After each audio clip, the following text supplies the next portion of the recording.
This is the story of a man named Stanley.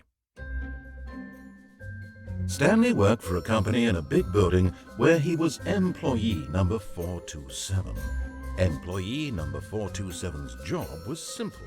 He sat at his desk in room 427 and he pushed buttons on a keyboard. Orders came to him through a monitor on his desk, telling him what buttons to push, how long to push them, and in what order. This is what employee 427 did every day of every month of every year. And although others might have considered it soul-rending, Stanley relished every moment that the orders came in, as though he had been made exactly for this job. And Stanley was happy. And then one day, something very peculiar happened. Something that would forever change Stanley. Something he would never quite forget. He had been at his desk for nearly an hour when he realized that not one single order had arrived on the monitor for him to follow. No one had showed up to give him instructions, call a meeting, or even say hi. Never in all his years at the company had this happened, this complete isolation. Something was very clearly wrong. Shocked, frozen solid, Stanley found himself unable to move for the longest time. But as he came to his wits and regained his senses... I want to fix something on my side. What? Oh, why am I in? I'm in like FX mode. There we go. Now I don't sound weird as hell. Now let's see if I play... He got up from his desk and... Still, I don't know why it's showing like the mic is pulling... Hey, Nick. God, your claws are not fun right now. Okay.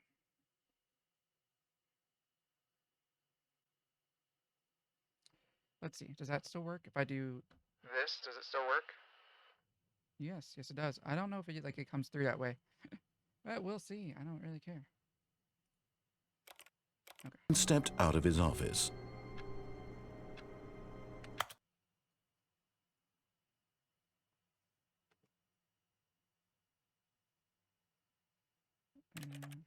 There we go. Let's go.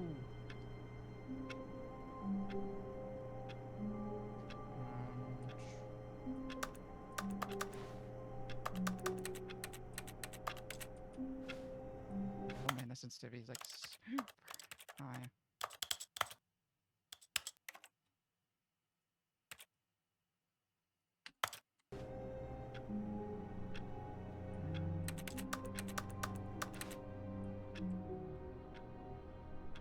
Partition Corp, providing partitions for 56 years. So I can't jump. I guess I'll just see what 429's up to. What's up? 429,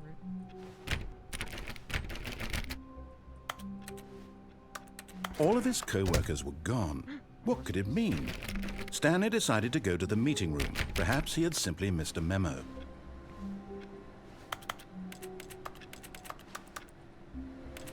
Stanley went around touching every little... No matter how hard Stanley looked, he couldn't find a trace of his co-workers.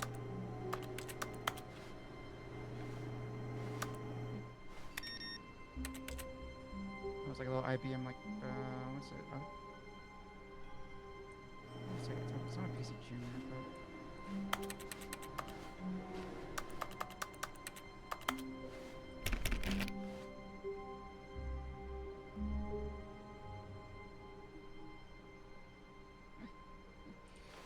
Sorry, guy. Can't be up there. Jess, how are you? Long time no talk. How you been?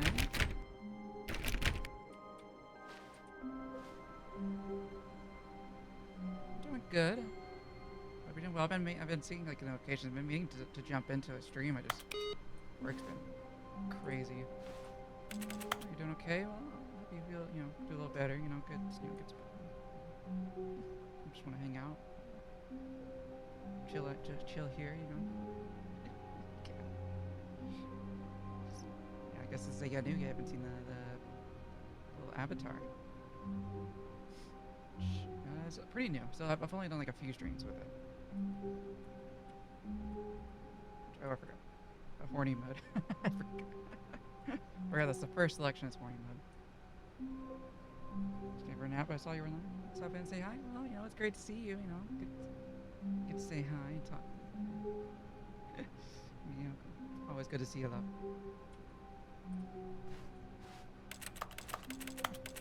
Hopefully the cleaning goes well, and you had a nice little nap. Wait, is that guy playing solitaire? I want to play solitaire.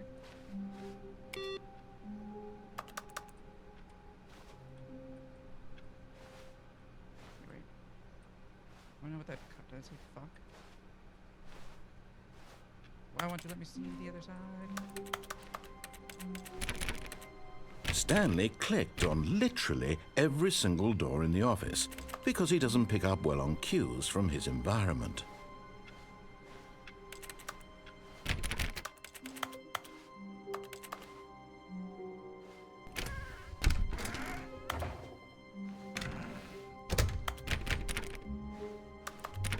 Just gotta click on everything. You must click it. When Stanley came to a set of 2 open doors, he entered the door on his left.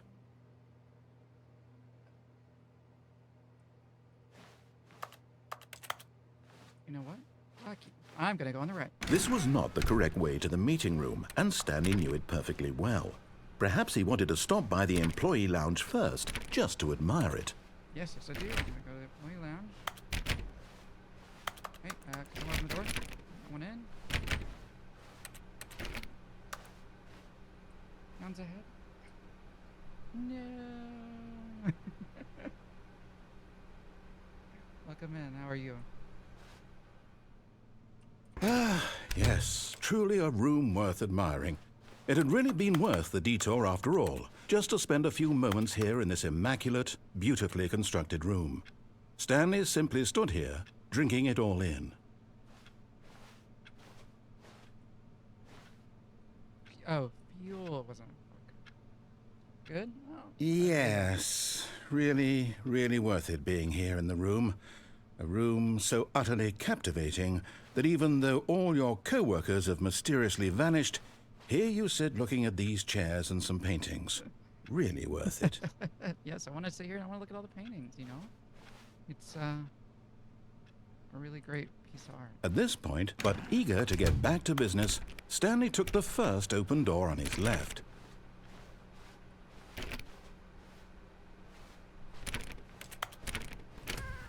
Stanley was so bad at following directions, it's incredible he wasn't fired years ago.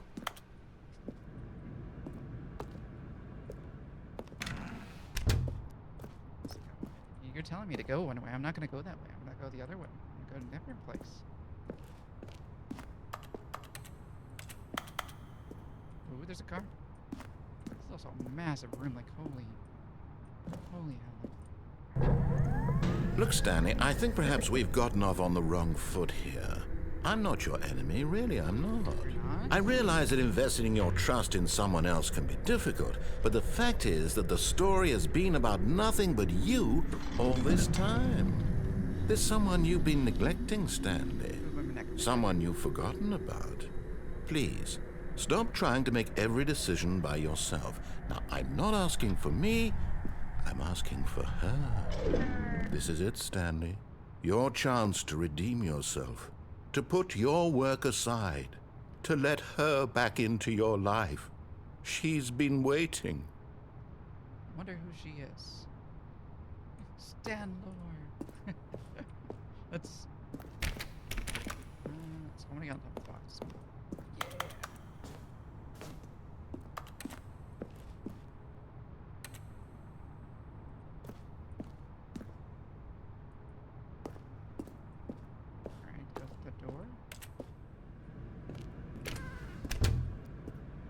Well, we can't go that way. Hang on. Wait. Where the hell am I? That's her, Stanley. You need to be the one to do this. Oh, no, you can't. Did you just unplug the phone? No, that wasn't supposed to be a choice. How did you do that? You actually chose incorrectly? I didn't even know that was possible. Let me double check. No, it's definitely here, clear as day. Stanley picks up the phone. He's taken to his apartment where he finds his wife, and the two pledge themselves to one another. Music comes in, fade to white, roll credits. Not picking up the phone is actually somehow an incorrect course of action. How is that even possible? None of these decisions were supposed to mean anything. I don't understand. How on earth are you making meaningful choices? What did you... Wait a second. Did I just see... No, that's not possible. I can't believe it.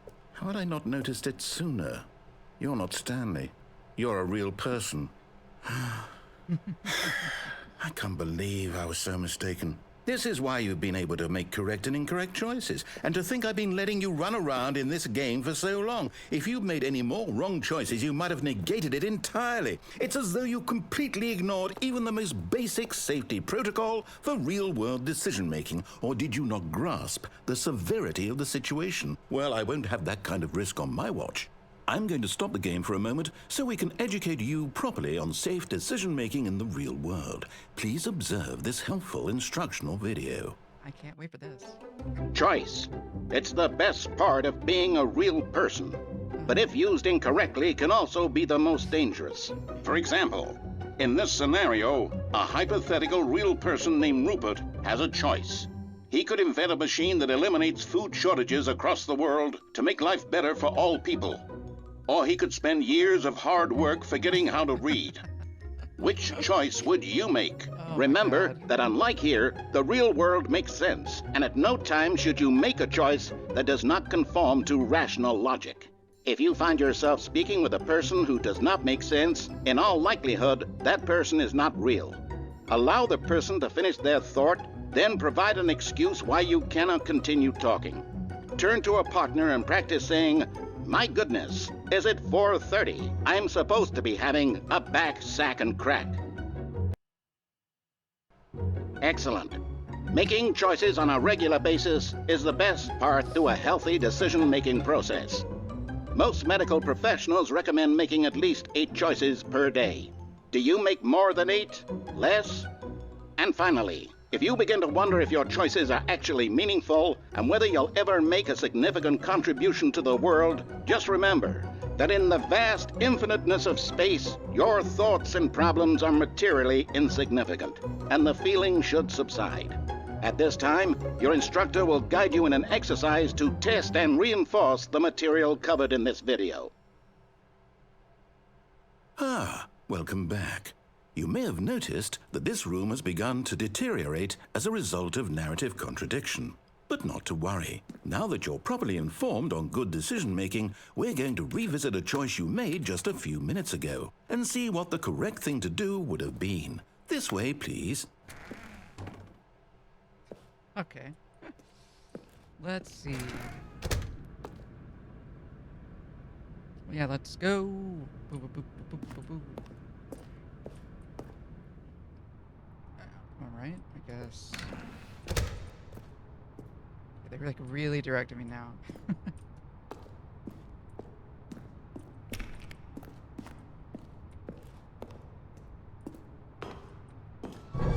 Now that we know your choices are meaningful, we can't have you jumping off the platform and dying. Wait, I could've done Imagine that. the main character dying senselessly halfway through the story. That story would make no sense at all. We just need to get you home as soon as possible before the narrative contradiction gets any worse. Unfortunately, it seems this place is not well equipped to deal with reality.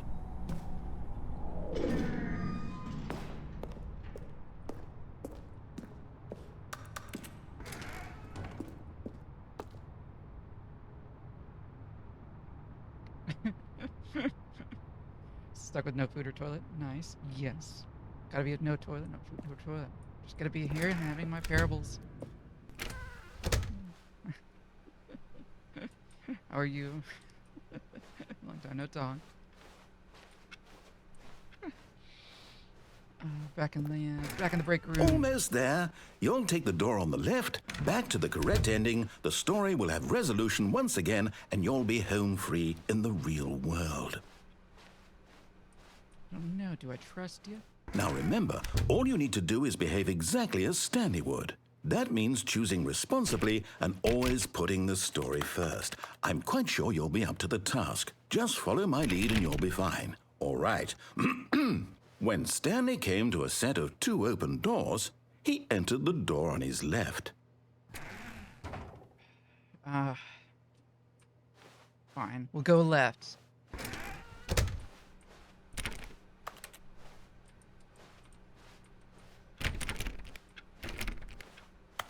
While touching everything on the way through.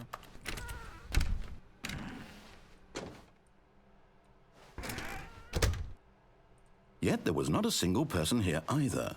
Feeling a wave of disbelief, Stanley decided to go up to his boss's office, hoping he might find an answer there. Whiteboard manager. Monday. Weekly targets administration, marketing Mondays. Group planning, not cabal planning. Cabal planning. Cheers. Tomorrow, complete today's unfinished agenda items. Write next day's agenda. Reflect. The future was yesterday, tomorrow is now. Something. Standardized graphics or graphs. 40 times wide, not cost efficient. You have new coffee machine. Yeah, we need some more. We need different coffee machines. R&D, let's go.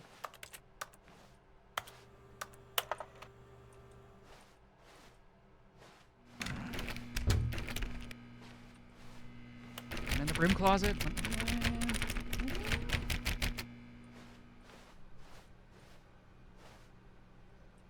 Coming to a staircase, Stanley walked upstairs to his boss's office. Is that so?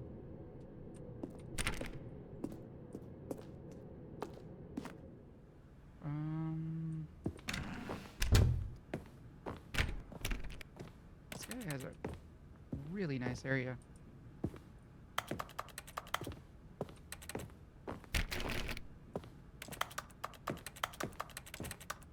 Stepping inside his manager's office, Stanley was once again stunned to discover not an indication of any human life. Shocked, unraveled, Stanley wondered in disbelief who orchestrated this until he saw the door with a voice receiver next to it. Surely behind this door lay all the answers to his questions. And beyond all probability, he knew the passcode. He had seen it on his boss's computer just last week. Nightshark 115. Was this the code to open the door? Would it still work? There was only one way to find out. Stanley had been trained never to speak up, but now he would draw from within himself the courage to face the unknown. He drew a sharp breath and then spoke the code.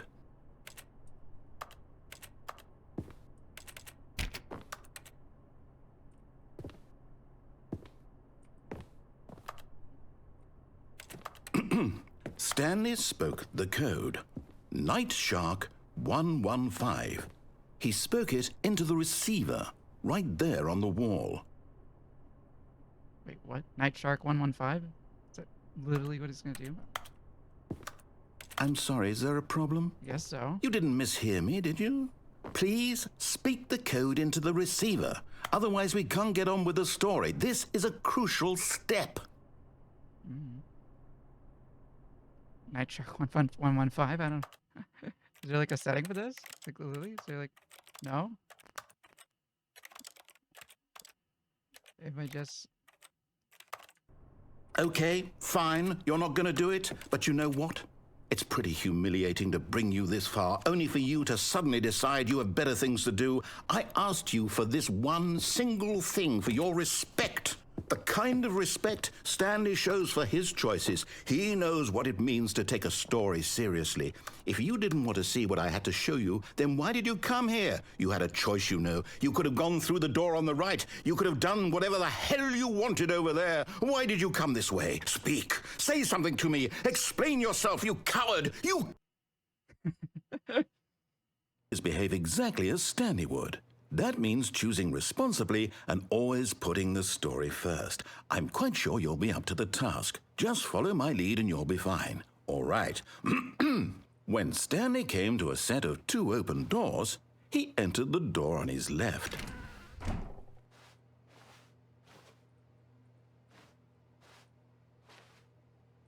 Fine, we'll go through the left door again, just because I want to see if he freaks out.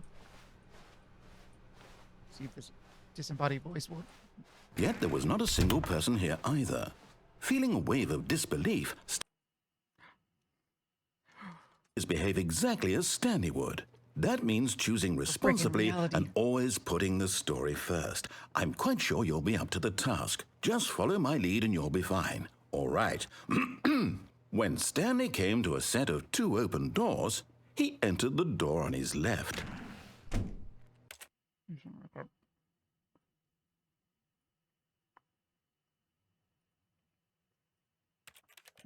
There we go. Oh, we're going right.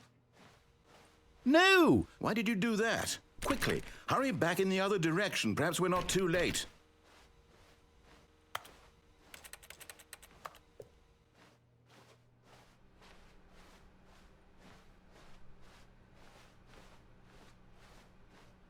Oh, it's ruined.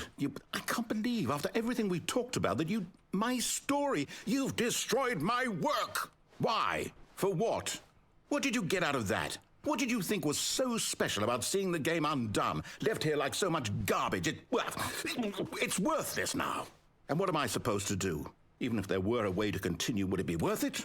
To know that my story is now incorrect? How can I go back to that? I can't erase that knowledge. I'll have to live with it forever, reliving its impossibility forever. I couldn't live that way. Is it better to shut the game down entirely? To willingly destroy all of my work? I don't know.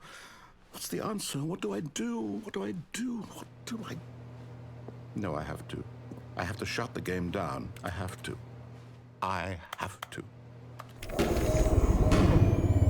No, don't shut the game down. Don't do it. Can't do that, Master Control.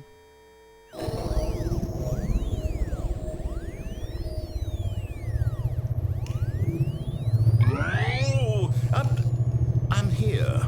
I'm still here. Here in this pile of rubbish. With you. You, who thought you were so clever. Now look where we are. My entire game is destroyed. It was the only thing in the world that was mine, and you've run it into the ground. What, did you think that would be funny? No. You just had to Maybe. see? Yeah. Didn't I impress upon you how important it was to be like Stanley? He actually knows how to do what I tell him to. He understands that if I say to do something, there's a damn good reason for it. That thought hadn't even occurred to you, had it? That there's a world outside of you? You're a child. Oh, my story. If you'd just gone through the door on the left, you would have seen it. There was a whole underground facility. You would have destroyed it and been victorious. It would have been so perfect. I worked so hard on it. I tried so hard to make... When Stanley came to a set of 2 open doors, he entered the door on his left. Stanley? Hello? Are you... Is everything okay? Stanley, please. I need you to make a choice. I need you to walk through the door. Are you listening to me? Can you hear me? Is everything all right? Stanley, this is important. The story needs you. It needs you to make a decision. It cannot exist without you. Do you understand me? Whatever choice you make is just fine. They're both correct. You cannot be wrong here. We can work together. I'll accept whatever you do. I simply need you to take that step forward, please. Choose. Do something. Anything. This is more important than you can ever know. I need this. The story needs it. So, you hear me? Are you there? Are you listening to this? Stanley, are you there? Okay. It's okay, I can wait. You need time to decide. Time to make sure your choice is correct. That is the best choice. That's all right. I'll wait for you to decide what's the right thing to do. Take as much time as you need.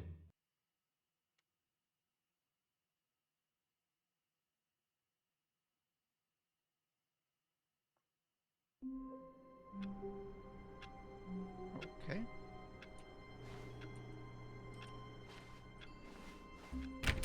All of his co-workers were gone.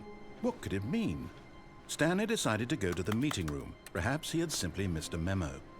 No matter how hard Stanley looked, he couldn't find a trace of his co-workers. Continue to touch everything.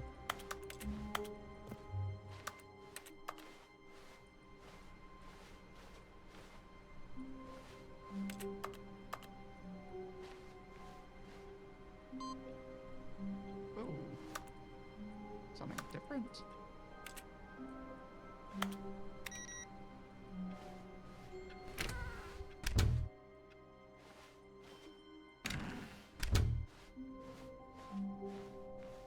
When Stanley came to a set of 2 open doors, he entered the door on his left. Okay, we'll do what he says. Let's see what happens. We never know. You never know. Yet there was not a single person here either. Feeling a wave of disbelief, Stanley decided to go up to his boss's office, hoping he might find an answer there.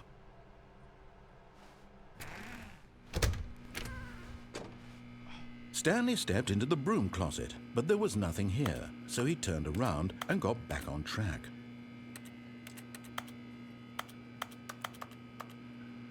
There might be something there.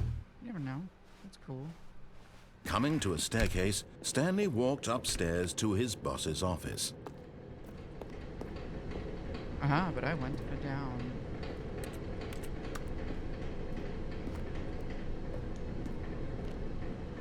But Stanley just couldn't do it. He considered the possibility of facing his boss, admitting he had left his post during work hours. He might be fired for that. And in such a competitive economy, why had he taken that risk? All because he believed everyone had vanished? His boss would think he was crazy. And then something occurred to Stanley. Maybe, he thought to himself, maybe I am crazy. All of my co-workers blinking mysteriously out of existence in a single moment for no reason at all? None of it made any logical sense. And as Stanley pondered this, he began to make other strange observations. For example, why couldn't he see his feet when he looked down? Why did doors close automatically behind him wherever he went? And for that matter, these rooms were starting to look pretty familiar. Were they simply repeating? No, Stanley said to himself, this is all too strange. This can't be real. And at last, he came to the conclusion that had been on the tip of his tongue. He just hadn't found the words for it. I'm dreaming, he yelled. This is all a dream. Oh, what a relief Stanley felt to have finally found an answer, an explanation. His co-workers weren't actually gone. He wasn't going to lose his job. He wasn't crazy after all. And he thought to himself, I suppose I'll wake up soon. I'll have to go back to my boring real-life job pushing buttons. I may as well enjoy this while I'm still lucid. So, he imagined himself flying and began to gently float above the ground. Then he imagined himself soaring through space on a magical starfield, and it too appeared. It was so much fun, and Stanley marveled that he had still not woken up. How was he remaining so lucid? And then perhaps the strangest question of them all entered Stanley's head. One he was amazed he hadn't asked himself sooner. Why is there a voice in my head dictating everything that I'm doing and thinking? Now the voice was describing itself being considered by Stanley, who found it particularly strange. I'm dreaming about a voice describing me, thinking about how it's describing my thoughts, he thought. And while he thought it all very odd and wondered if this voice spoke to all people in their dreams, the truth was that, of course, this was not a dream. How could it be? Was Stanley simply deceiving himself, believing that if he's asleep, he doesn't have to take responsibility for himself? Stanley is as awake right now as he's ever been in his life. Now, hearing the voice speak these words was quite a shock to Stanley. After all, he knew for certain, beyond a doubt, that this was in fact a dream. Did the voice not see him float and make the magical stars just a moment ago? How else would the voice explain all that? This voice was a part of himself too. Surely, if he could just... He would prove it. He would prove that he was in control, that this was a dream. So he closed his eyes gently, and he invited himself to wake up. He felt the cool weight of the blanket on his skin. the press of the mattress on his back, the fresh air of a world outside this one. Let me wake up, he thought to himself. I'm through with this dream. I wish it to be over. Let me go back to my job. Let me continue pushing the buttons. Please, it's all I want. I want my apartment, and my wife, and my job. All I want is my life exactly the way it's always been. My life is normal. I am normal. Everything will be fine. I am okay.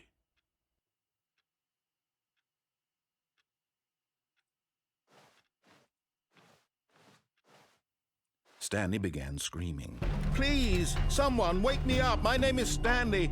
I have a boss. I have an office. I am real. Please, just someone tell me I am real. I must be real. I must be. Can anyone hear my voice? Who am I? Who am I? And everything went black. Jesus Christ. He's so talking. This is the story of a woman named Mariella. Oh, now we're at Mariella's parable. Mariella woke up on a day like any other. She arose, got dressed, gathered her belongings, and walked to her place of work. But on this particular day, her walk was interrupted by the body of a man who had stumbled through town talking and screaming to himself, and then collapsed dead on the sidewalk. And although she would soon turn to go call for an ambulance, for just a few brief moments she considered the strange man.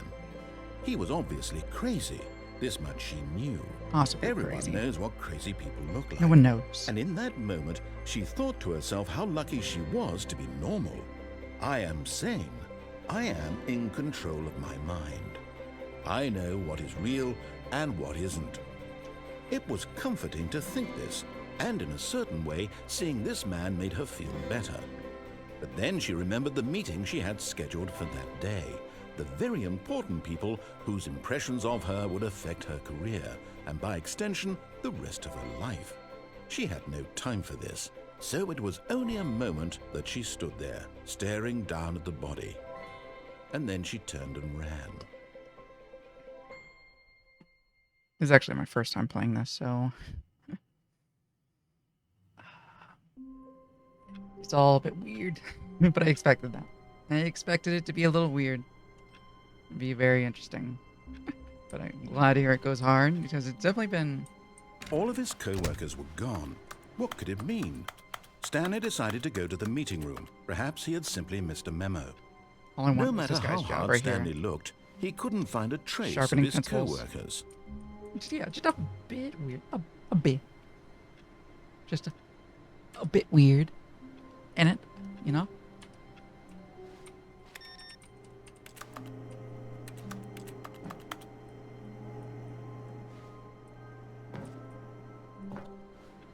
Stanley went around touching every little thing in the office, but it didn't make a single difference, nor did it advance the story in any way. Not that you know of.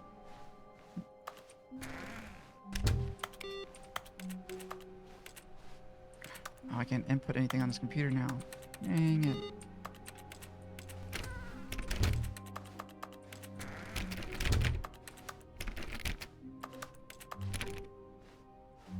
When Stanley came to a set of 2 open doors, he entered the door on his left. What have I experienced so far apart from going crazy? Let's, well, the first time I went through the door on the right. That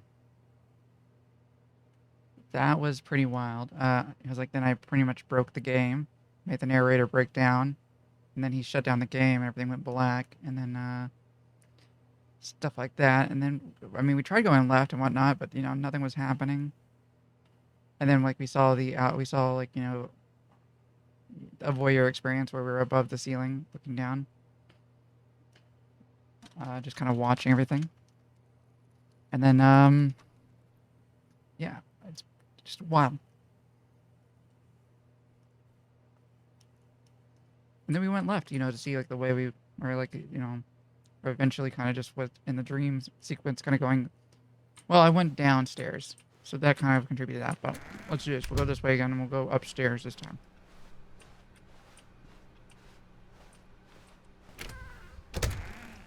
Yet there was not a single person here either.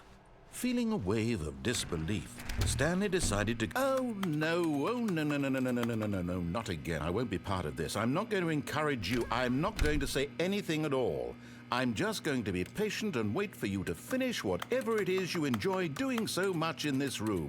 Please take your time. Oh, man. It's so mad. It's awesome.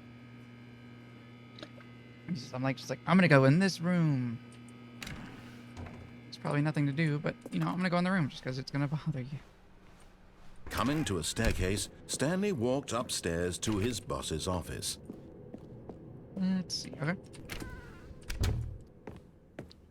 Executive bathroom. Hell yeah. Let's go.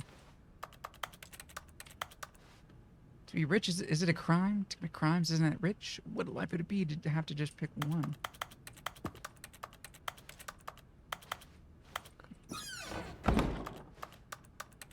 Touch everything in the bathroom with my plebe hands.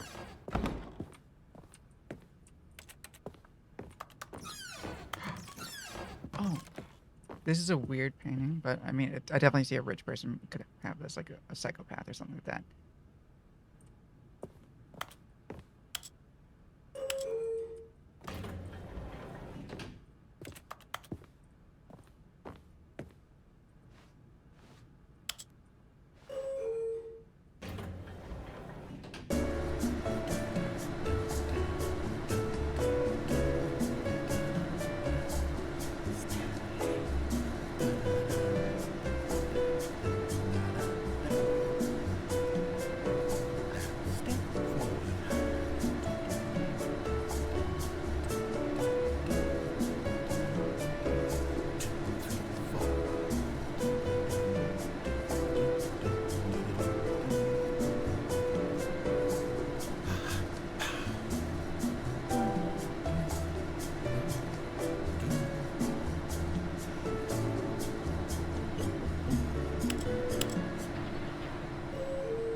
I mean, the Stanley elevator music makes it go hard, so I have to just...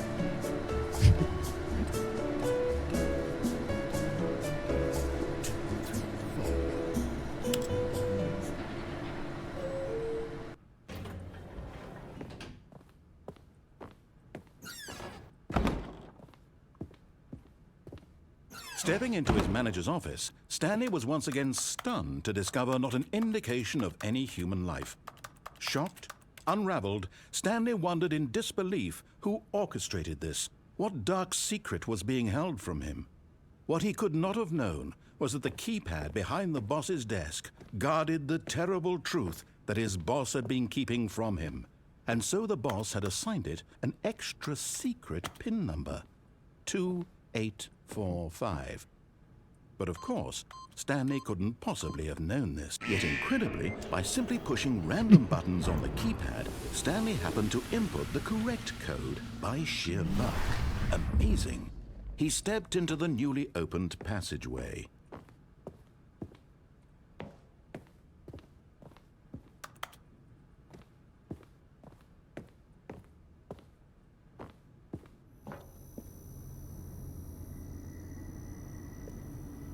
Seeing details you don't know. See, it was interesting because I was like wondering when it asked me at the beginning. It's like, have you ever played this game before? I was like, no. I was like, no. And he's just like, well, all right. It's like, did I need to play this? Well, I guess it's just they've added a bunch of stuff to it.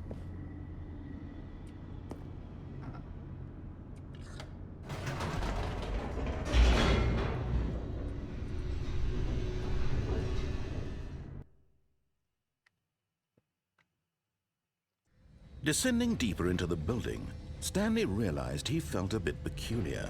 It was a stirring of emotion in his chest, as though he felt more free to think for himself, to question the nature of his job. Why did he feel this now, when for years it had never occurred to him? This question would not go unanswered for long. Stanley walked straight ahead through the large door that read Mind Control Facility. Although this passageway had the word escape written on it, the truth was that at the end of this hall, Stanley would meet his violent death. I'll be the judge of that. The door behind him was not shut.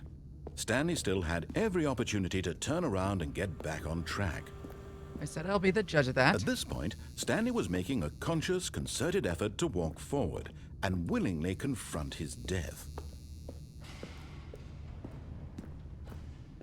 Yes, not even a second of hesitation, because we're doing this. Make it happen, man. Just... It's like, I will either... As the machine whirred into motion and Stanley was inched closer and closer to his demise, he reflected that his life had been of no consequence whatsoever. Stanley can't see the bigger picture. He doesn't know the real story, trapped forever in his narrow vision of what this world is.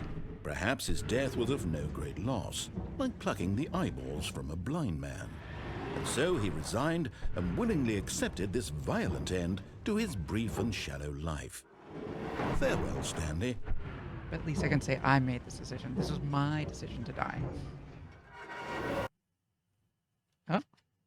Farewell, Stanley, cried the narrator, as Stanley was led helplessly into the enormous metal jaws.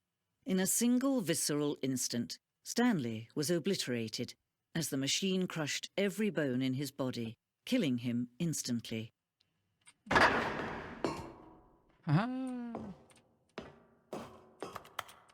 See? Told you. And yet it would be just a few minutes before Stanley would restart the game, back in his office, as alive as ever. What exactly did the narrator think he was going to accomplish? When every path you can walk has been created for you long in advance, death becomes meaningless, making life the same. Do you see now? Do you see that Stanley was already dead from the moment he hit start? Yo. Nature paintings, blueprint shows the office from the beginning of the game. The path from Stanley's office to the two doors was the first part of the game that was built. Sections have been added and altered through development, though the core layout remains almost identical to the first iteration. That's pretty wicked. Corridor, the pacing of this opening section was important to get right. The corridor has been moved and altered to make sure the player reaches the two doors in a game in a good time. Stanley's computer, baby. Look at that.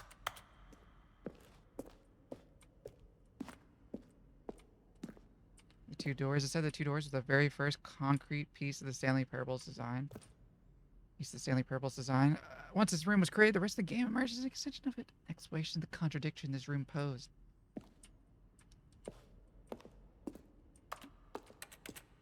The office. Dude, I love this. I love all of this.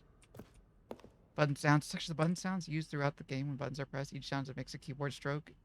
Any synthesized tone.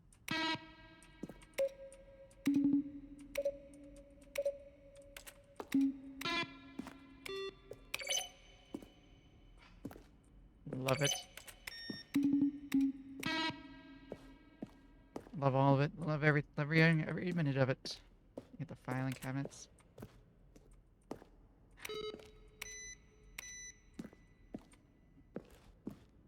Stanley Parable credits. Written and designed by Davey Redden and William Pugh. Developed by Crows. Art direction Dominic Johann. Audio direction Tom Schley. Development lead Jan Strootman, and whatever. And the impeccable Kevin Briding as the narrator. Original music by Ioannidis, Blake Robinson, Christian Baker. Sound design from Eduardo Ortiz. Additional music by Siddhartha Bonhorn. Kevin MacLeod. Yo! We all know Kevin MacLeod. Kevin was literally just 3 crows. Yeah, it's just, 3 crows. They just... At some point, clicking at the keyboards, they just made this. Additional voice work, Leslie Staples, Aviva Pinchas, Ginny Kuglin. Model design by Andrea Jorgensen, Gis Fedkuten, Malti Dieterman, Jacob Jacob Cavalli. Original artwork, Simon Boxer, Michelati, Luc Aninette de Ribont, Casvandipo, Juan Noazera. Developed by Richard Baxter, Mariska Zachariah, Rito. You got Joseph Silverman, QA coordinator Joe Feingold, office administrator Philomena Frank, producer Alicia Contestibile, console development by 22nd Century Toys LLC. Based on the work of the Stanley Parable 2013 team. Additional level design by Colin Eddings, Jack Parsons. Programming by Jesus Higueras. Animation by Ree Soderbergh, Maxime Lebled.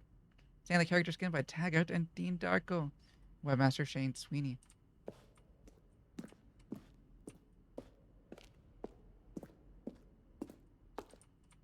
More The Office. Another version of the maintenance room.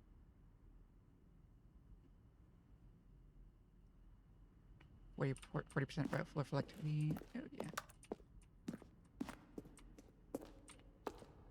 Ultra Deluxe announcement. 2020, we announced the Ultra Deluxe version of the Stanley Parable at the Game Awards. These are screenshots of the video we made for the announcement and the game's delay.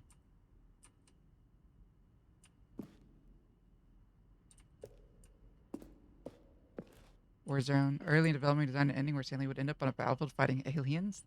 The actual game would become sentient and would wage war against an area. This would be a weird ending to find, but kind of getting it, after. But so you'd have to wage war against the narrator. That's pretty sweet, fight the god that is the disembodied voice. Really shortly after starting to build it, that it was far too jokey on the nose for the tone of the game. Plus, some people interpret it as making fun of people like shooters, which is not our intention.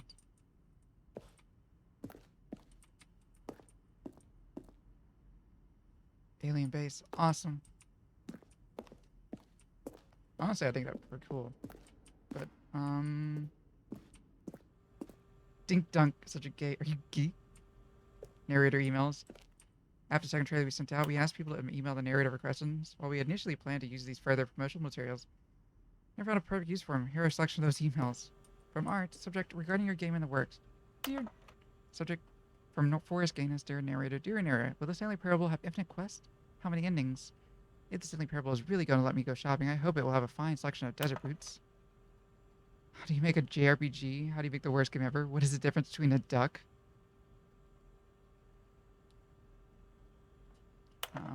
James Irvine, how's the game? How's the game going? I hope it's as good or better than the first one from a cool man. Oh my god. More The Office. See the lounge, an early version of the lounge. Just a couple of couches. I mean, that's pretty simple. The apartment timer. I haven't even got to the apartment. That's just like, I'm pretty sure I think it's leading to the apartment ending. A timer will give you 15 seconds to pick up the phone. Yeah, that would be a pretty good t-shirt, actually. What is the difference between a duck?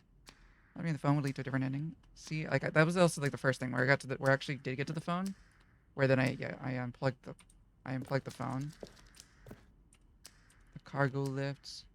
Second version is functionally the same as what's in the final game, but we wanted it to look more like a place where cargo was actually stored. Cargo lift. Cargo lift is actually always intended to offer the choice of staying on or jumping to a different path. And we also want the option to play falling to their death. Yes. You gotta have that. Meeting room. Number one option. One doorway to maintenance in the lounge. Did you take a bit to realize you could unplug it? That was actually that was the first thing I did. I was like, I immediately went. It's like I just went right to the wall, unplugged. And he's like, what? It's like, but why did you do that? It's like, I didn't know you could do that. Why'd you do that? He's like, wait, can you do that? And like, let me look at the notes. Rustles the papers, you know. He's like, wait. Fit, you can.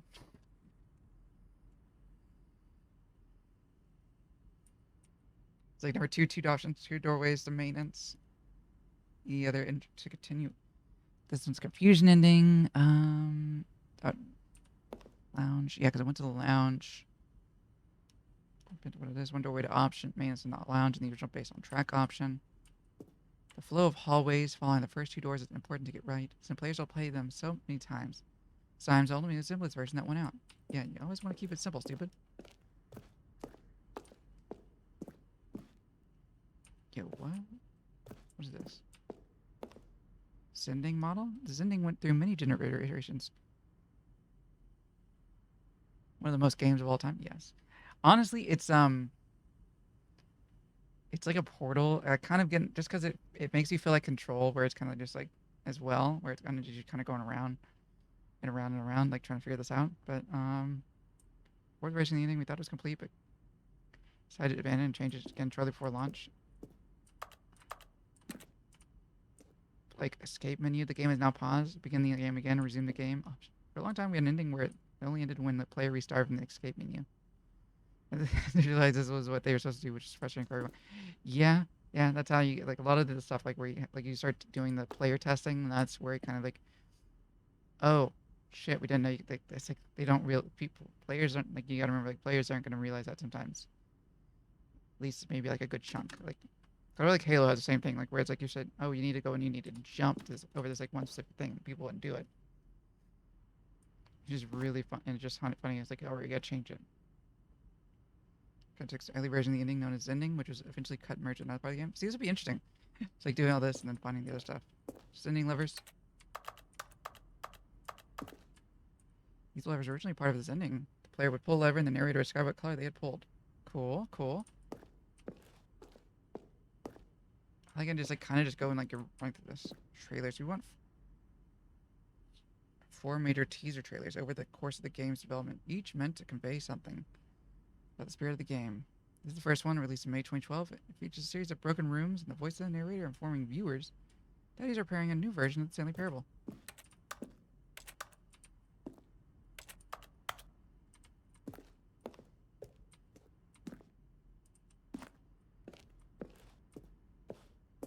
God, this is crazy.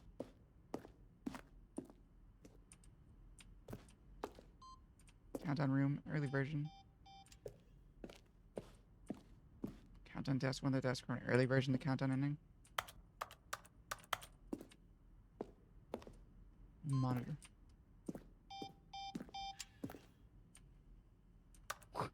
The demo for this game is a small game in itself with different stuff. Maybe is it in beta? Turn the elevator in the monitor room could go up or down with the freedom above and countdown below. I mean, figuring up and down is pretty hard.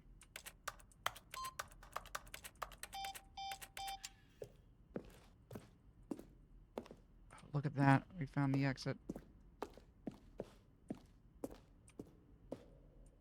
Game design mockup. This is the level that William, the level designer, sent Davey, the writer, as a kind of audition piece. The strength of this level got William hired to design the full game. Though much of the environment has changed, the basic thought from this mockup is still in the game. Nice.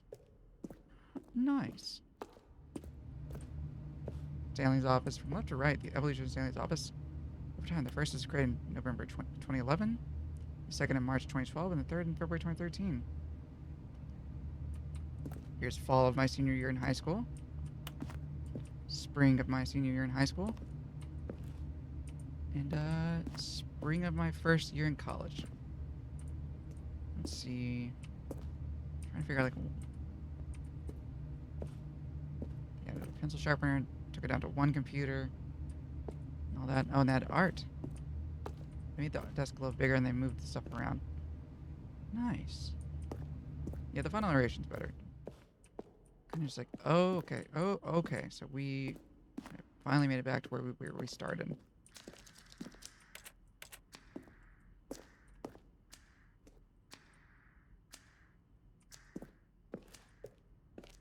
'Cause we went... Yeah, we went this way.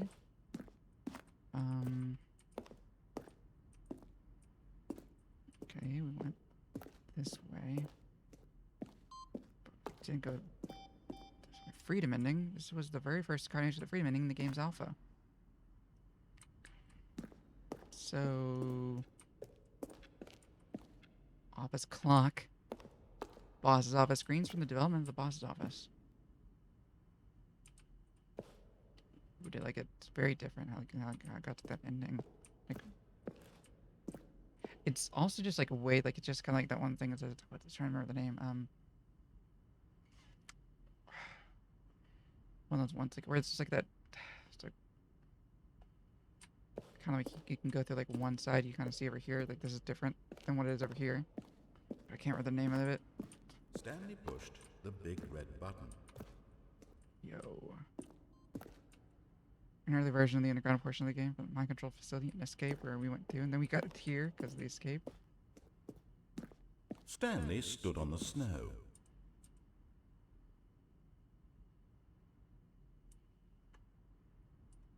Stanley walked over the bridge.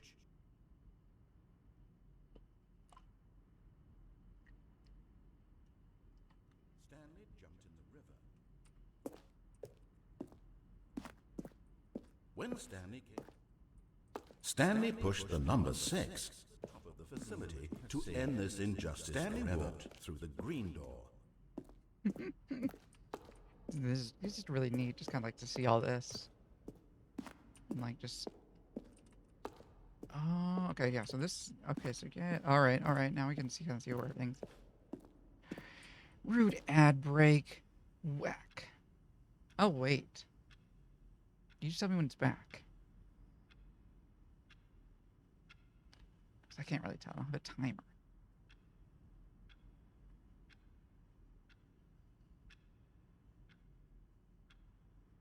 Yeah, and we're back.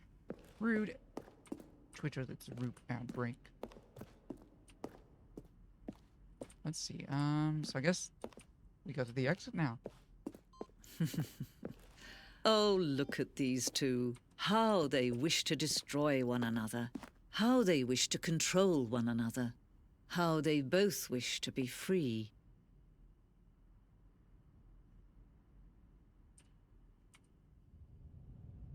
Can you see? Can you see how much they need one another? No, perhaps not. Sometimes these things cannot be seen.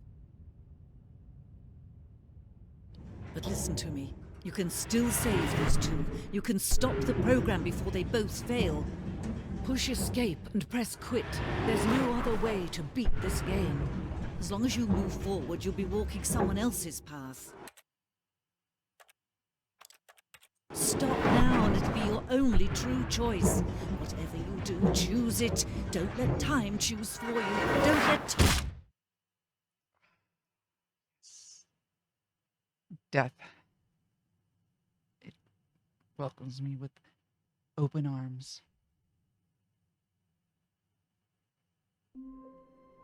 Right. Click the buttons too many times. And I think I'm now in sad mode. Now I'm back.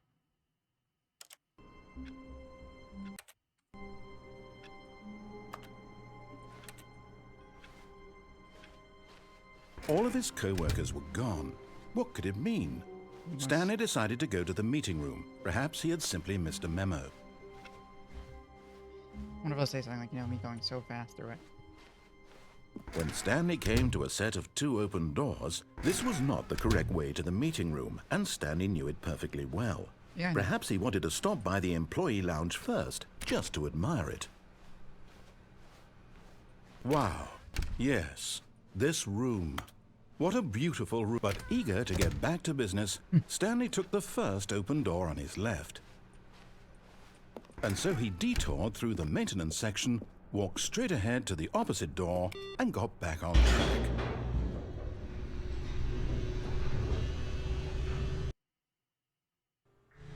But Stanley didn't want to go back to the office. He wanted to wander about and get even further off track. So now in order to get back, he needed to go,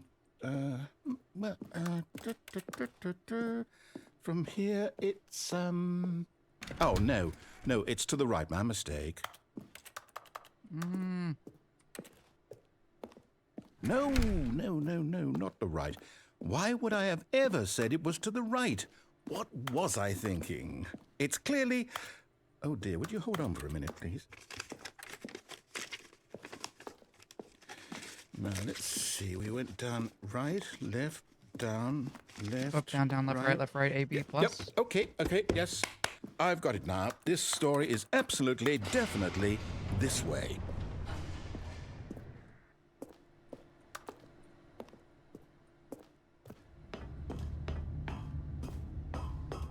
You know what? I also think that this game has, like, kind of the way it goes. It's kind of a perfect representation of, like, what a DM feels like when the player characters are just fucking around and doing whatever. It's like, all right, I gotta create a story on the fly.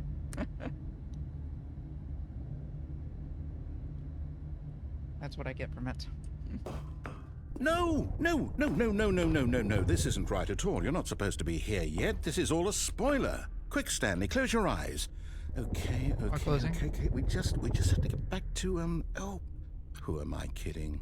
It's all rubbish now. The whole story completely unusable. How about, rather than waste my time trying to salvage this nonsense, we'll just restart the game from the beginning. And this time, suppose we don't wander so far off track, Okay, from the top.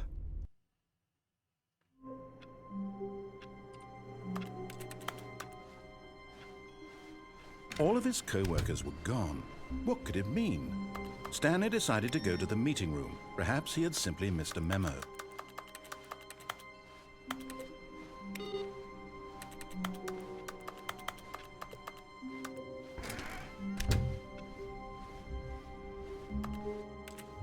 When Stanley... Wait, what? Whoa. No, I restarted. I swear I definitely restarted the game over, completely fresh. Everything should be... Or did something change? Stanley, did you change anything when we were back in that room with all the monitors? Did you move the story somewhere or... Hold on. Why am I asking you? I'm the one who wrote the story. It was right here just a minute ago. I know for sure that it's here somewhere. Okay, then. It's an adventure. Come, Stanley. Let's find the story.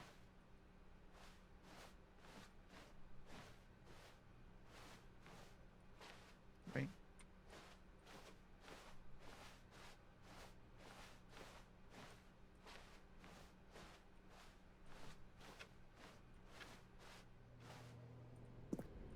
Where the fuck am I? Just holding back to let you torture yourself? Jesus Christ. I'll say it. This is the worst adventure I've ever been on. I can promise you there definitely was a story here before. Do we need to restart the game again? Well, I find it unlikely that we'll ever progress by starting over and over again, but it's got to be better than this. Okay, let's give it a shot. Why not? Oh my god. All of his co-workers were gone. What could it mean? Stanley decided to go to the meeting room. Perhaps he had simply missed a memo.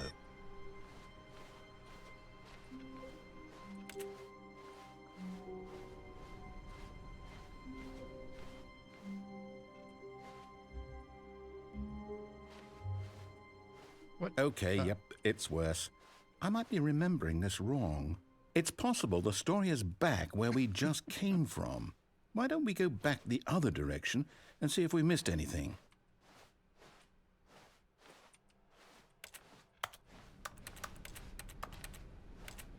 Touch everything. Touch it all.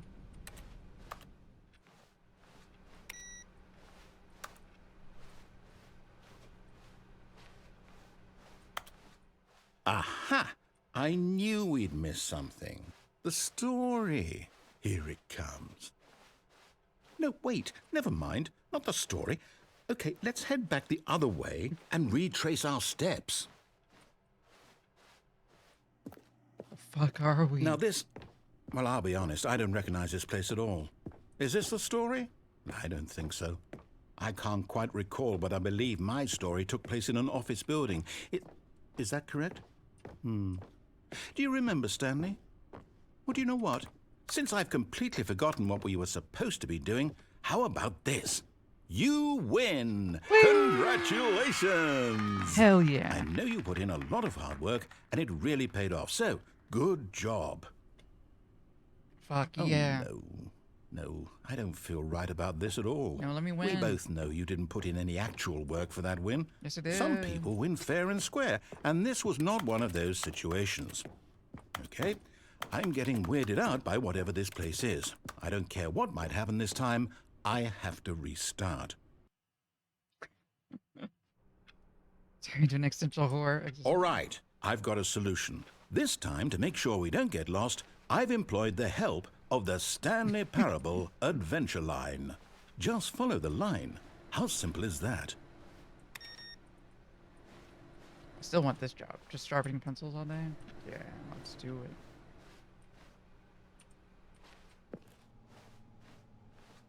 Wait. Wait.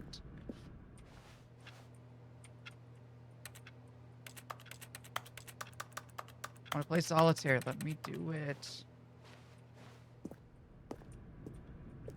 You know what? Fuck you. I won't use your line.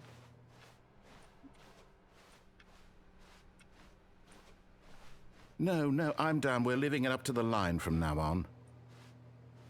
What? What? Really? Fine.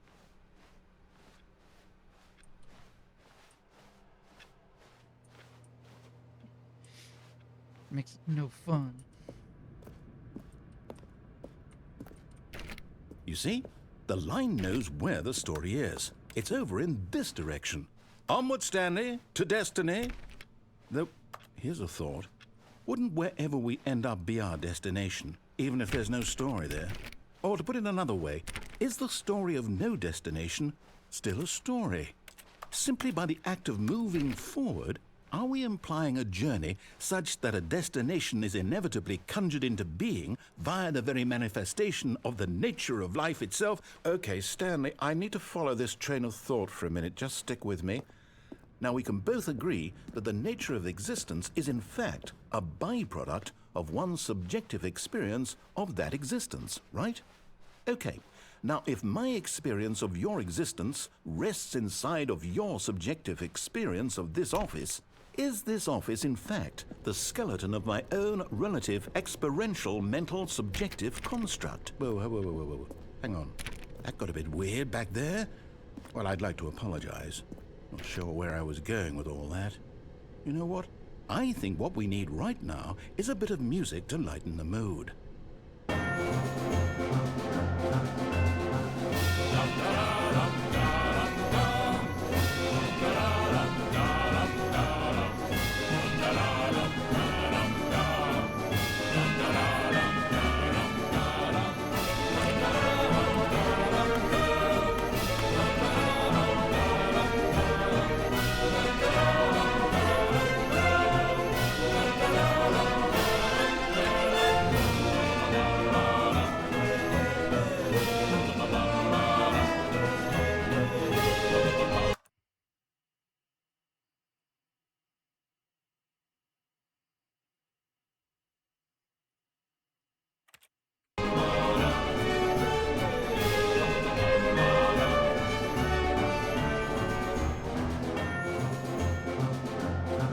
Jeez. What's with this line?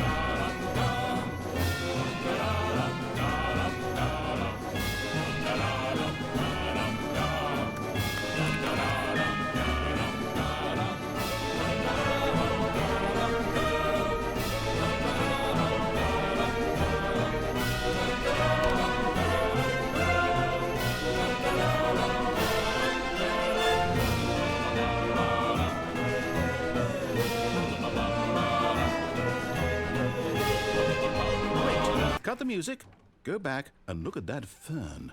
Stanley, this fern will be very important later in the story. Make sure you study it closely and remember it carefully. You won't want to miss anything. Wait, what? We're back at the office? No.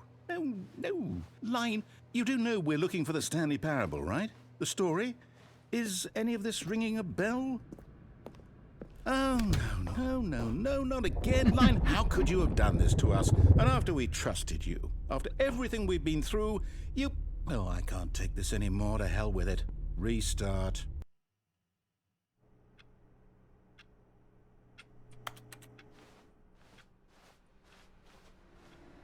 You know what, Stanley? I say forget the adventure line. What's it ever done for us? We're intelligent people, right?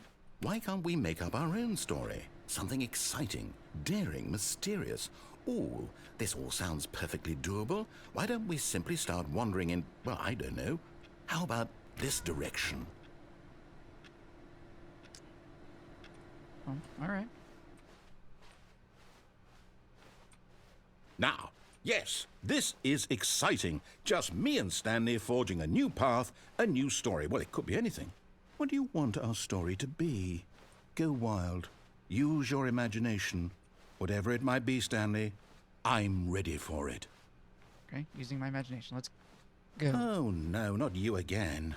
Stanley, I'd also like to veto the line from having any role in our awesome new story. No lines or monitor rooms. Just don't acknowledge it, and we should be fine.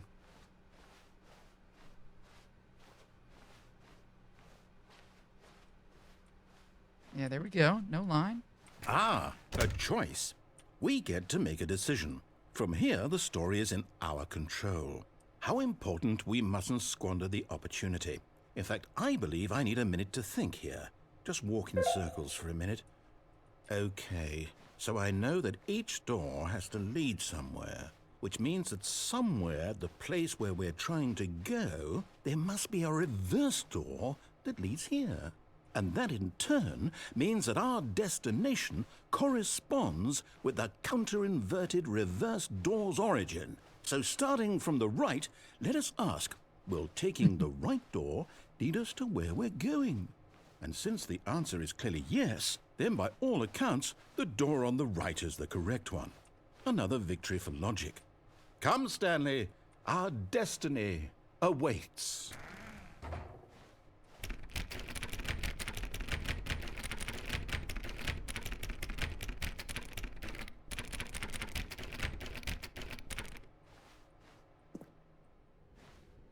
Oh, hold up, what's this?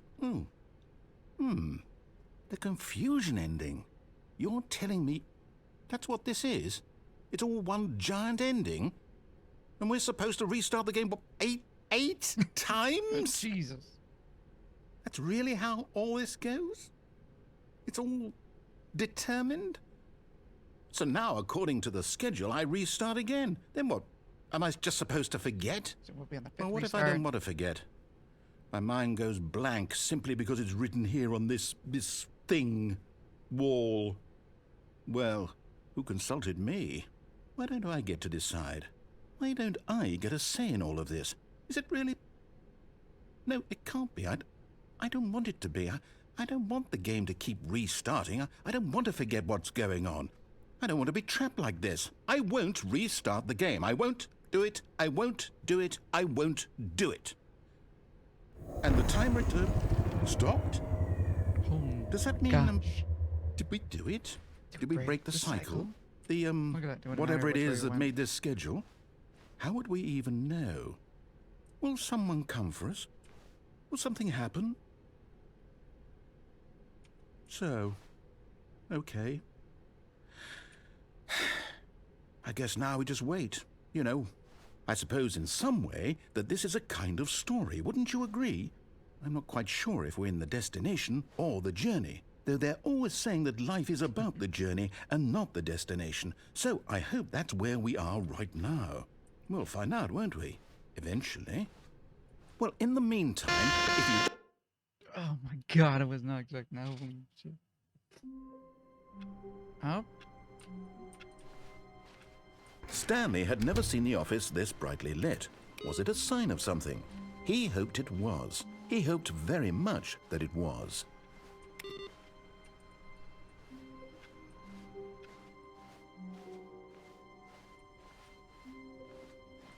When Stanley came to a set of 2 open doors, this was not the correct way to the meeting room, and Stanley knew it perfectly well. Perhaps he wanted to stop by the employee lounge first, just to admire it. The lounge was sublime, a work of art. But eager to get back to business, Stanley took the first open door on his left. Stanley was so bad at following directions, it's incredible he wasn't fired years ago. But in his eagerness to prove that he is in control of the story and no one gets to tell him what to do, Stanley leapt from the platform and plunged to his death. Good job, Stanley. Everyone thinks you are very powerful. Something different? All of his co-workers were gone. What could it mean? Stanley decided to go to the meeting room. Perhaps he had simply... When Stanley came to a set of 2 open doors, he entered the door on his left.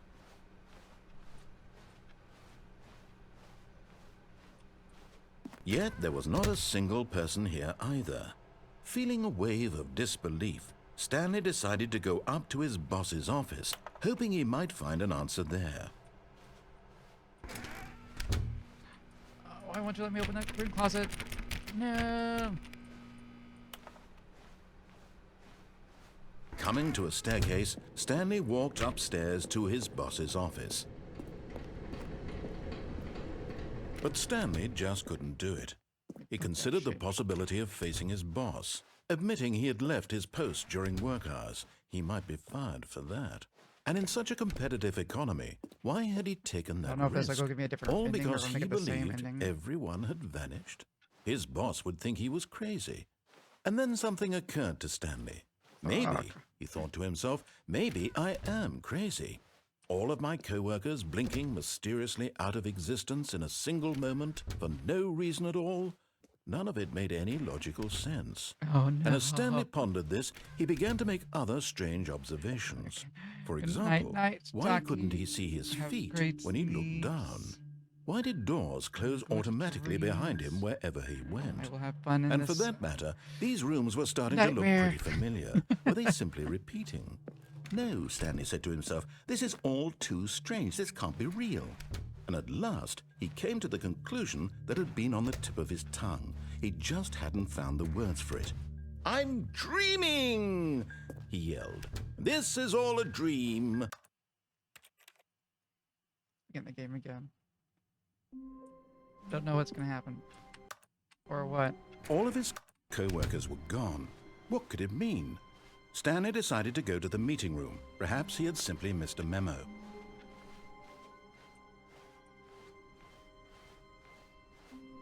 When Stanley came to a set of 2 open doors, he entered the door on his left.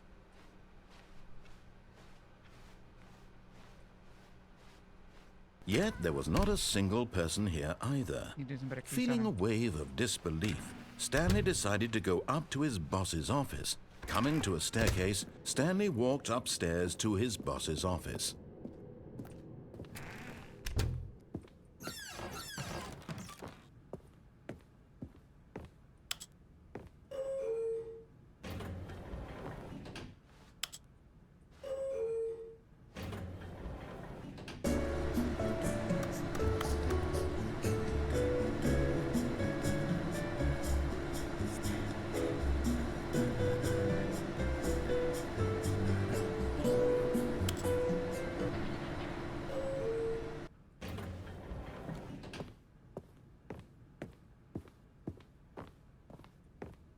Stepping into his manager's office, Stanley was once again stunned to discover not an indication of any human life. What could it mean? Stanley wondered aloud to nobody. He began wildly tearing through papers on the boss's desk, pulling books off the shelf, looking behind paintings, desperate for clues to his situation. Stanley was in such a rush to get through the story as quickly as possible, he didn't even have a single minute to just let the narrator talk. That kind of anxiety isn't healthy, so he relaxed for a few moments with some calming New Age music. Oh my god.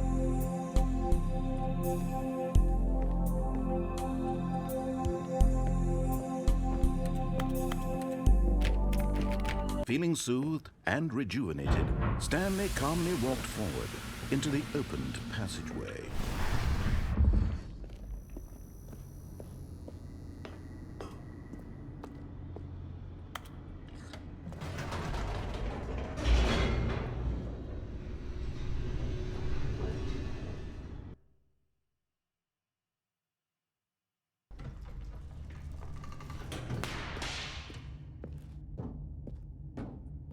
Stanley walked straight ahead through the large door that read Mind Control Facility.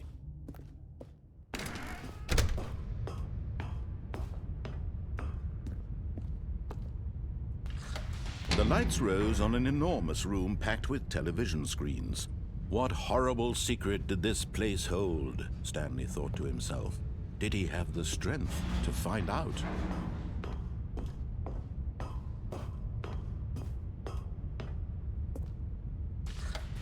Now the monitors jumped to life, their true nature revealed. Each bore the number of an employee in the building, Stanley's co-workers. The lives of so many individuals reduced to images on a screen, and Stanley, one of them, eternally monitored in this place where freedom meant nothing. Where's 427? Right there.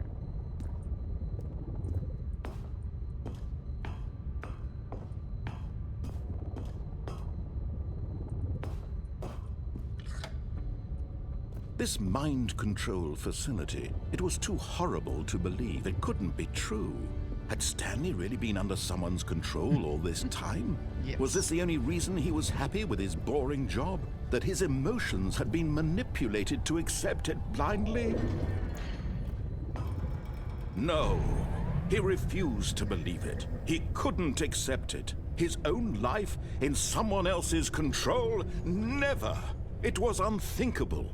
Wasn't it? Was it even possible? Had he truly spent his entire life utterly blind to the world? But here was the proof. The heart of the operation. Controls labeled with emotions. Happy, or sad, or content. Walking, eating, working. All of it monitored and commanded from this very place. And as the cold reality of his past began to sink in, Stanley decided that this machinery would never again exert its terrible power over another human life. For he would dismantle the controls once and for all.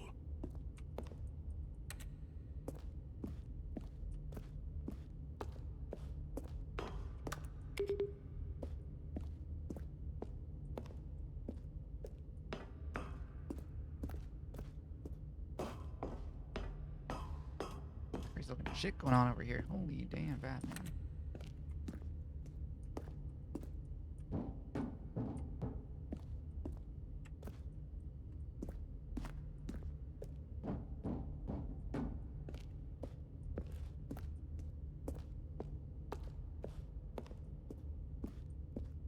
What is this?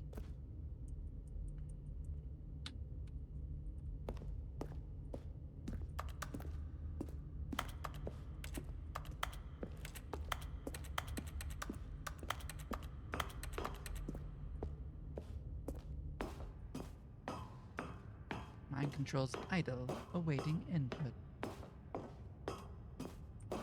And when at last he found the source of the room's power... Oh, Stanley, you didn't just activate the controls, did you? After they kept you enslaved all these years, you go and you try to take control of the machine for yourself? Is that what you wanted? Control? Yes. Stanley, I applaud your effort, I really do. But you need to understand, there's only so much that machine can do. You were supposed to let it go, turn the controls off, and leave. If you want to throw my story off track, you're going to have to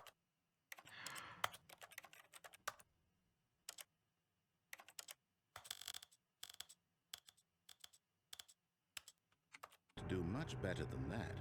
I'm afraid you don't have nearly the power you think you do. For example, and But I do have the power.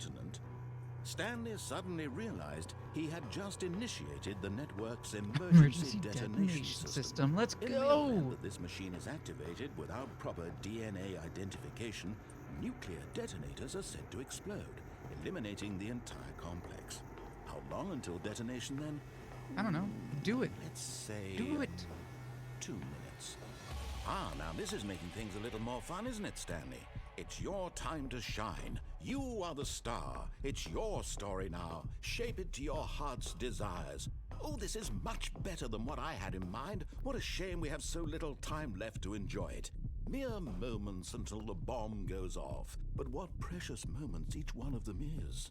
More time to talk about you, about me, where we're going, what all this means. I barely know where to start. What's that?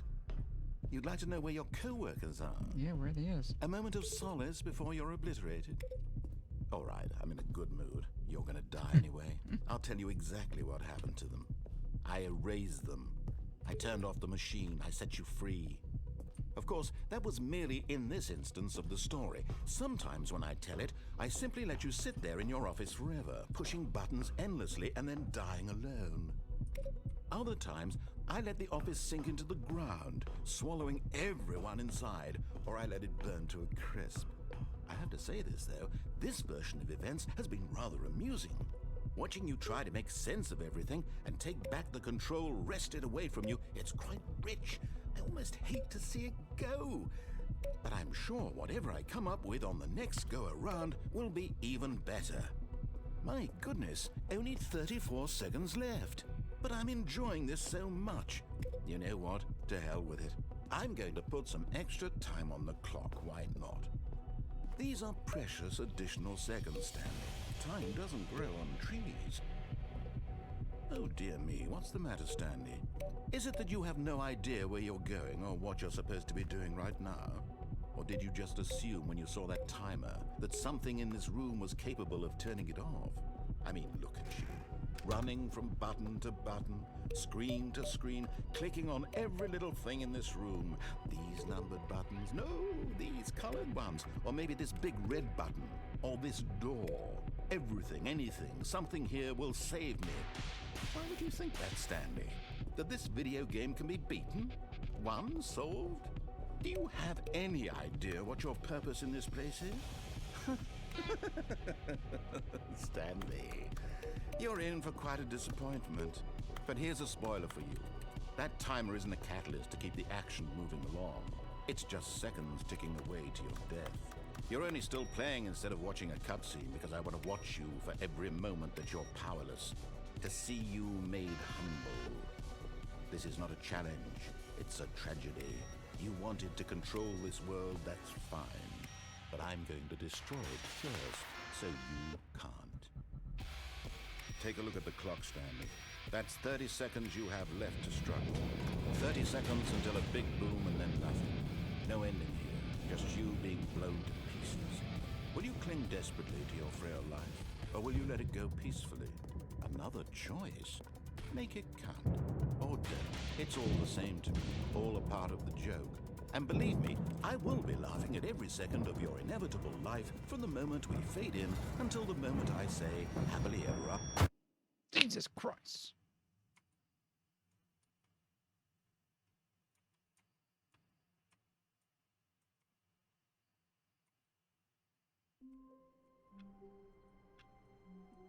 In our office.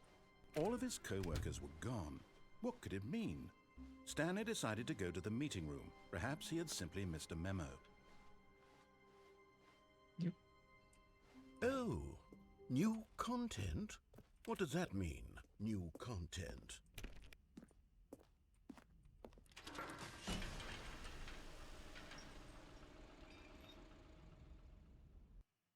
Wonder where we're going?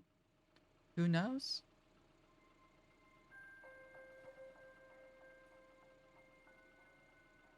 Hello, and thank you for playing the Stanley Parable Ultra Deluxe.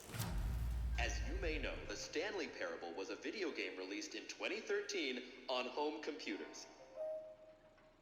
After receiving critical and commercial success, it was expanded upon in 2022 with the Stanley Parable Ultra Deluxe, a reimagining of the game for consoles and home computers. The Stanley Parable Ultra Deluxe features exciting new content that broadens and expands the world of the Stanley Parable, delighting audiences the world over. Please, step inside and see what thrilling new adventures await in The Stanley Parable Ultra Deluxe. Oh, well, this sounds delightful. I'm very excited to see the thrilling new Ultra Deluxe content. Okay, so far it's an elevator. Nothing special yet, but I'm sure it's just the beginning of a mesmerizing adventure.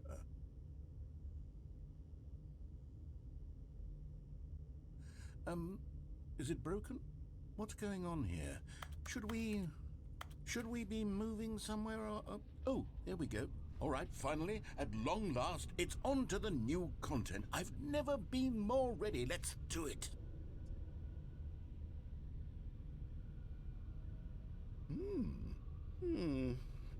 I have to say, initial impressions of Stanley Parable Ultra Deluxe, mostly tedious. It's as if, Oh, okay. Let's see the content. Give me the content, Stanley. All right, let's see. It's the jump circle.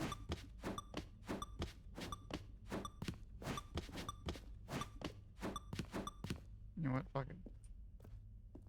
Is that it? Surely that's not all the new content. There has to be something else, right? Goodness. Another elevator. Stanley, I have to say, initial impressions of this game are not positive. It's just elevators and jumping. Is this what passes for exciting new content? If this is new content, then I could just read you the whole dictionary. There's 20 hours of new content right there. Hell, I could count to 30 trillion. You could put that on the box. The Stanley Parable Ultra Deluxe, now with over 1,000 hours of new content. And if... Oh, wait. There's more. Very good. Yes. I knew there had to be something else. Let's see it. I'm ready for whatever it is. That's it? Oh, you've got to be kidding me. You see, Stanley?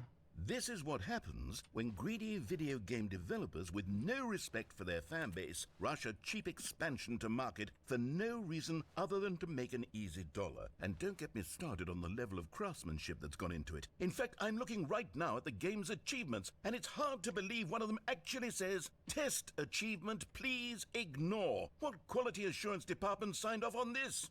I'm infuriated and I'm offended, and I intend to find these people on Twitter and hold them personally accountable. I gotta look for these. See It's what we my got. fault, Stanley. I built up too much anticipation around the new content, I'm afraid. It could never have lived up to such expectations. If you're still with me, why don't we just reset the game, and we'll try to get back to what the Stanley Parable is really about. No frills, no gimmicks. Just you and me having a great time together like always. What do you say, friend? Well, he restarted on his own. I didn't even restart it. Shit. Hey, what? What? This is different. Different. Just a picture of the office. Psst. Stanley, come over here. In the vent. I want to show you something.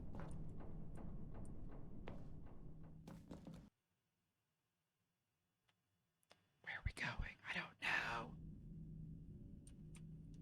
Okay, you remember how cheap and unsatisfying the new Ultra Deluxe content turned out to be? Well, it got me thinking about the past, and how much better the Stanley Parable used to be. So I made something special and tucked it away here where the game's developers won't find it. Just our little secret. Take a look. I call it the Memory Zone. It's where I've been storing all my favorite memories so I can relive the peak experiences of my life whenever I want. Experiences like the launch of the Stanley Parable on PC.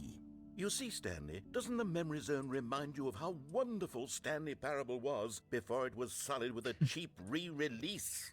Remember back in October of 2013, when the game originally launched? Back then, video games had integrity. Back then, it all meant something.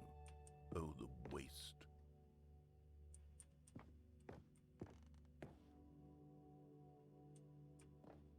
We got like the Infinite Game Award. First kiss, my first card, the release of Stanley Parable in 2013, all the good memories.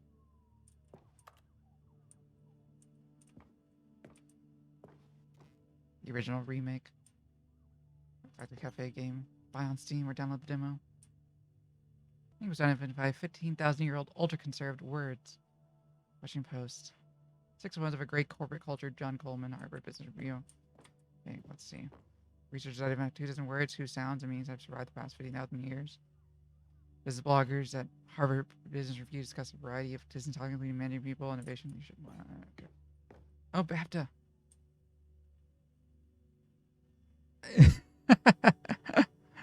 Oh my God! I awarded to Bruce Straley, for The Last of Us. That's awesome. That's awesome. True time release. Well, because it happened, oh, like $1. Soundtrack of the Stanley Parable. Demonstration. Go outside. Don't play for 5 years. It is impossible to get this achievement unachievable. Nominee for the BAFTAs. Development team. Stanley Parable Game Innovation. Beta. Work in progress. Debut game. Nice. Stanley Parable Story. New video game releasing today. Creator surprisingly down to earth. Records goes from scandal to new crisis.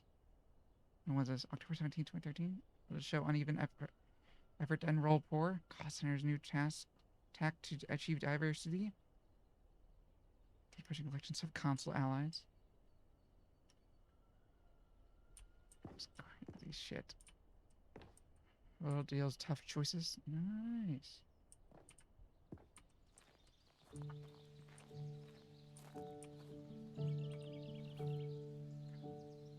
So peaceful. And over here is where I keep reviews of the Stanley Parable. Like this stunning triumph of games journalism, 10 out of 10 from Destructoid.com. James Stephanie Sterling writes, and I quote, "Where so many games that aspire to be more than games end up less than any form of art, Stanley Parable strives and then succeeds to be every game ever created." Did you hear that, Stanley? Every game ever created. That's how grand and all-encompassing the original Stanley Parable was. It was literally every game ever created. It was Skyrim, it was Persona 3, it was all of them, and now it's nothing. It's no games at all. It isn't even the Stanley Parable anymore. It's just a husk now. A lifeless husk with an hour of new elevator content.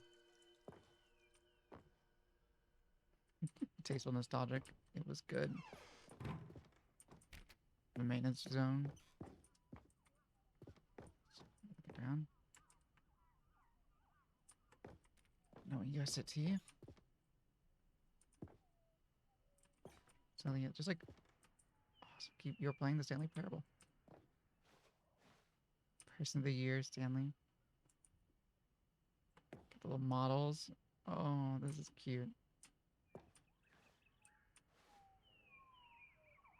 Top 10 memories from Stanley Parable 2013. Look. A car.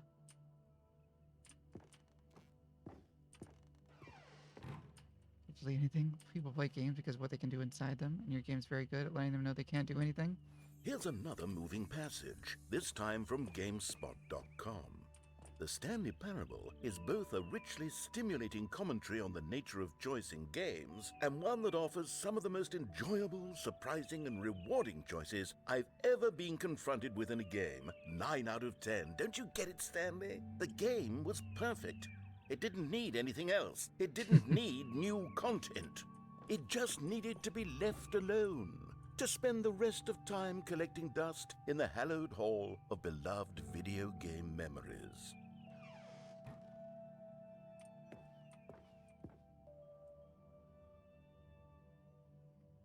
Preparing snake oil salesman routine.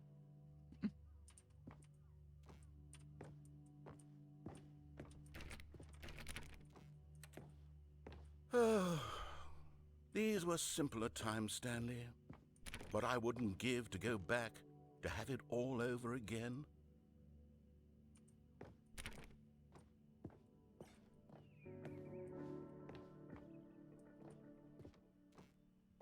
Oh, we could go in the maintenance room. Wait, hang on.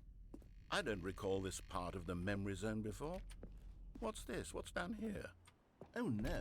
Oh God, no. Stanley, it's a collection of reviews from Steam, the online video game distributor. I haven't looked at these in years. I can't even imagine what's been collecting down here. Surely these reviews were glowing as well, weren't they?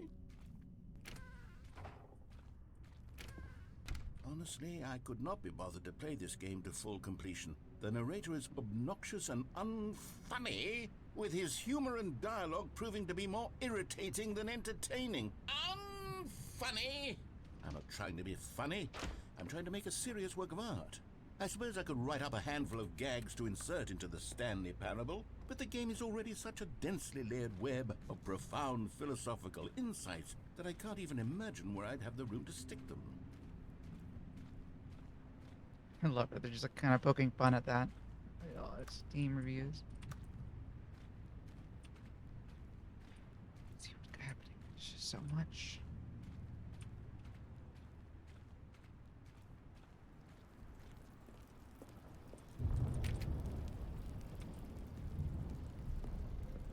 Okay, let's see what this one says. While the idea for the game is good, for someone who prefers non-linear games, this preachiness gets annoying fast. Preachy? Stanley? I'm not preachy, am I? You can tell me if I'm preachy. Honestly, you can. Oh, goodness. This is actually quite shocking for me. Well, to be honest, I had always thought of the game's dialogue as being rather terse to begin with. You can't know how much fluff I cut from the game to get it to feel as light and airy as it... Well, I always thought it did. But maybe it wasn't. Dear, what an awful memory to have to hold on to.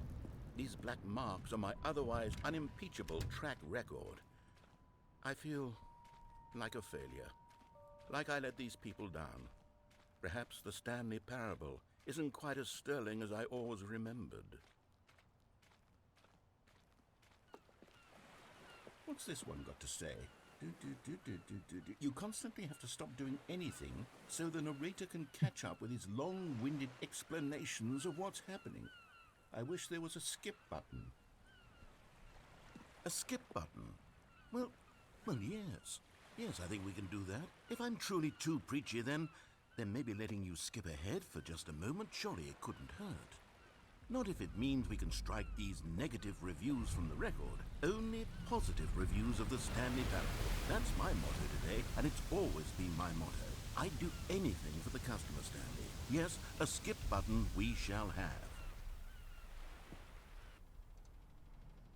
And here it is. Go ahead and give it a shot. I'll pop you forward in time so that the second my incessant droning starts to bore you, with just the push of a button, you'll have zipped right past it. It's what the players have been asking for, and I'm very proud to have delivered. No more listening to me rambling on. Oh, you're back, you see. You were only frozen in time for a few minutes, but it was plenty of time for me to deliver a long, rambling monologue full of unnecessary verbal flourishes and lengthy ruminations on the nature of choice in video games. Of course, I happen to believe it was perhaps one of my more profound such ruminations. Not that, of course, you need a description of it, but if I had to describe it, I'd say it was perhaps less of a rumination and more of a treatise. Or maybe a manifesto. Look, I'll outline it for you very briefly, and you can tell me what you think. Okay, so my theory is that any choice you've ever... Well, there's sport. You really did catch me rambling on a bit, didn't you? But that's the power of the button. The minute I start to go off on a thoughtless display of self-absorption, it's... Okay, welcome back, Stanley. Now, I should say that the amount of time the button has been skipping through is becoming longer and longer. That last one was, well, I want to say maybe 30, 45 minutes? Stanley, please don't push the button again. It's been 12 hours. Just keep pressing. You've just been frozen there. I don't know why the skips are getting longer, but they're... Oh, Stanley, you're back. You're back. Oh, my goodness. I have someone to talk to again. Stanley, I think it's been a week. Or 2 weeks. I've been sitting here all that time. Just sitting here. Not a single person to speak with. And you'd think that that's just how it's always been, right? Me talking, and you saying nothing. Would you think that it's exactly the same as... Oh my- Oh, hello, it's you. You're here again. Welcome. I have had time to think about you and about us and about everything we've been through. I've had so much time. Just keep. It's like, well, you know what? Skip.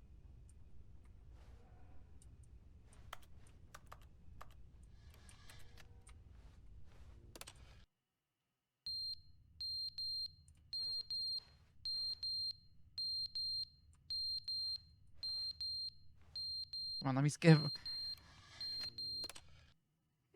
But they didn't understand the game was never meant to be funny. It was meant to have a point. It was meant to speak to the human condition. But where are the jokes? Where are the jokes? They bemoaned, they screamed, they gnashed their teeth and said, entertain us. It wasn't enough. They had to leave a pathetic little thumbs down review and make all of...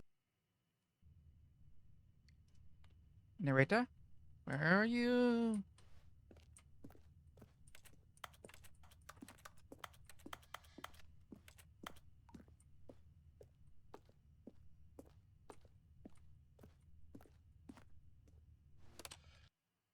The end is never the end, is never the end, is never the end, is never the end, is never the end, is never the end, is never the end, is never the end, is never the end, is never...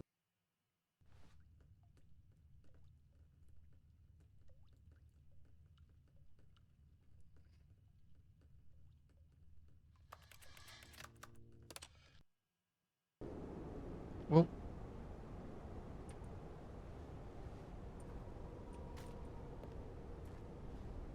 That's what happens when you add a skip button. Shit starts getting wacky.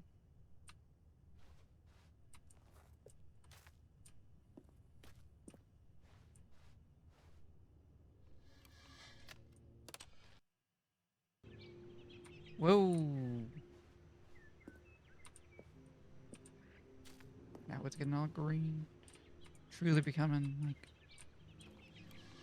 Portal 2. Whoa. Now it's more like Fallout.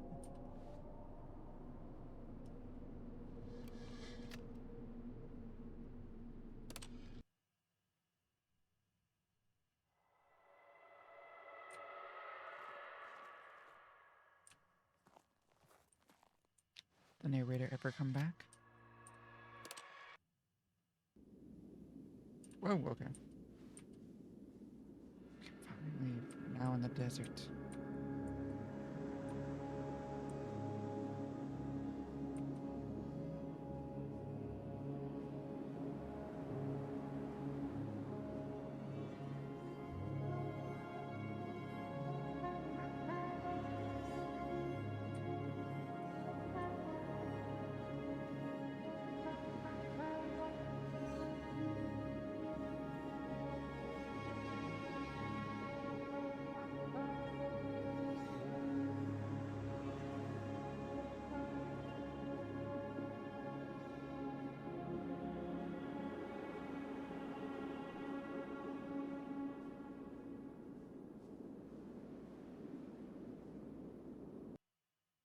The end is never the end. The end is never the end. The end is never the end.